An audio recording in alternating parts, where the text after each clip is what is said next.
দেশে আওয়ামী লীগের একটি সমর্থক গোষ্ঠী রয়েছে, ভোটে অংশ নিতে দল থেকে আহ্বান থাকলেও অনেকেই ভোট দিয়েছেন। বিভিন্ন জায়গায় প্রার্থীদের সঙ্গে সমঝোতার ভিত্তিতে ভোট দিয়েছেন।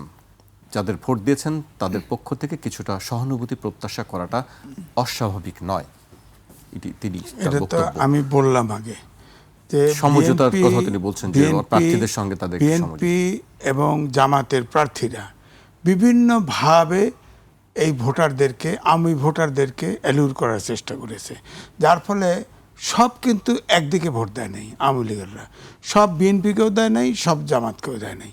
কিন্তু জামাত যেহেতু তাদের হাতে বেস্টের টিকিট আছে, যেমন এখন রাজ্জাকি ভাই যেভাবে করলো, এই মেট্রিকুলাস ডিজাইনে যদি সরকার ব্যালেন্স করে চলে, তাতে যদি আওয়ামী লীগ মাঠে নামে, তাহলে তো বিএনপি যদি জামাত থাকে তাহলে তো ভরসা আমাদের হয়, অন্তত টিকিট জান্নাতের টিকিটটা তো এনশোর থাকে।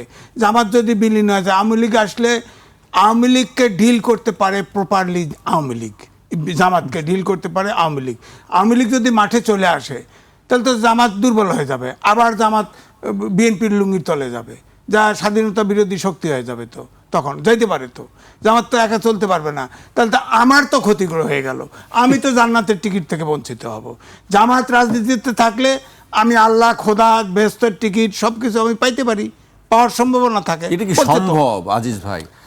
সেটা তো সম্ভব না, বলছে তো বরাবর, আমি এটা বলছি তো, যে বেহেশত দোজখ, বেহেশত বানাইছে আল্লাহ, বেহেশত দোজখ মেনটেন করে আল্লাহ, বিচার করবে আল্লাহ, বেহেশত দোজখ নির্ধারণ করবে আল্লাহ।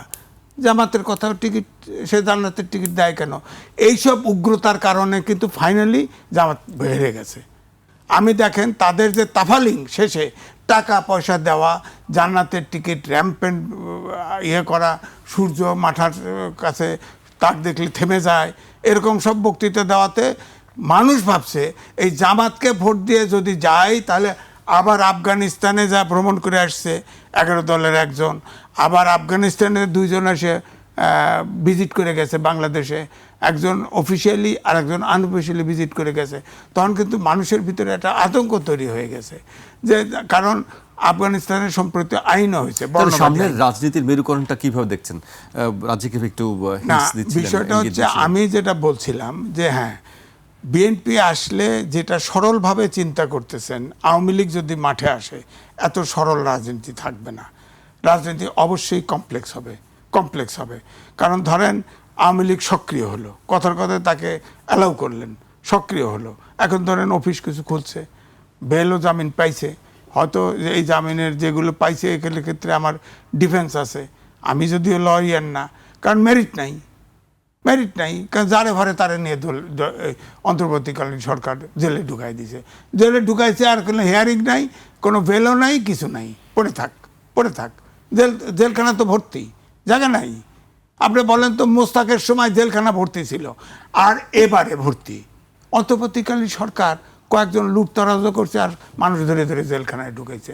এখন তো দুদকের ভিতরে ইউনূস সহ অধিকাংশ উপদেষ্টার বিরুদ্ধে অভিযোগ পড়ছে, এগুলো বিচার করতে হবে না?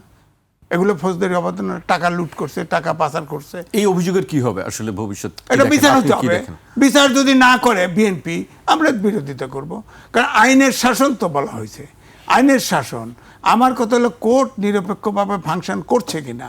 ধরেন ডক্টর মোহাম্মদ ইউনূস, এটা অনেকেই জানে না, আমি জানছি, সর্বশেষ যিনি রাষ্ট্রপতি, যিনি তার সময় টার্ম শেষ হয়, তখন 3 মাস তিনি নিরাপত্তা পান এবং দায়মুক্তি পান এবং SSF নিরাপত্তা পান।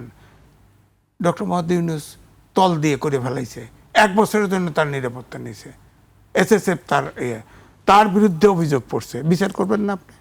এই যে আদেশ দিয়ে যে করলো, এটা তো অবৈধ। প্রেসিডেন্ট অনেক আদেশ প্রেসিডেন্ট জানে না, প্রেসিডেন্ট ছাড়া আদেশ দিলেন আপনি কেমনে? আপনি তো সাংবিধানিক সরকার, 106 অনুচ্ছেদ অনুযায়ী রেফারেন্স নিয়ে 148 অনুচ্ছেদ অনুযায়ী ওত নিয়েছেন সংবিধান সম্মানিত রাখার জন্য।